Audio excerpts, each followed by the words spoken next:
Qu'est-ce que tu fais là? Ah bah comme j'ai fait un peu de tri chez moi, j'en profite pour me débarrasser des choses dont je me sers plus quoi. Non mais d'accord, c'est très bien, mais pourquoi est-ce que tu jettes ton vieux fer à repasser et palette en bois ici dans la rue? Bah j'ai vu qu'il y avait plein d'autres déchets, alors franchement un de plus ou un de moins ça change rien. Si, un peu quand même, hein, parce que ça c'est interdit et tu risques jusqu'à 1500 € d'amende. Enfin c'est dommage parce que t'as plein de solutions qui sont gratuites pour les particuliers. Tu sais que tu peux aller en déchetterie ou dans les magasins en fonction de la taille de ce que t'as jeté. Oui je sais, mais la déchetterie elle est loin franchement. J'ai plein de trucs lourds à porter, j'ai pas de remorque. Alors déjà que j'ai la flemme, mais en plus j'ai pas le temps d'y aller.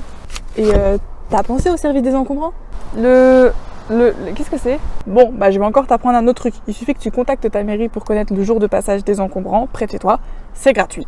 Et comme ça, t'as plus besoin de te déplacer. Donc, tu n'as plus d'excuses. Ah ouais, c'est vrai, j'avais pas pensé à ça. Bah, je vois bien que tu avais pas pensé. Enfin, sérieux, tu trouves pas ça irrespectueux? T'aimerais bien qu'il y ait des gens qui déposent des gravats et des vieux meubles pourris au coin de ta rue tous les jours? Et puis, tu penses aux agents qui viennent récupérer ces cochonneries et à leur sécurité? Si c'était toi qui avais ce boulot ou quelqu'un de ta famille, je pense que tu ferais beaucoup plus attention. D'accord, ok, mais dans tous les cas, ça finit au même endroit, non?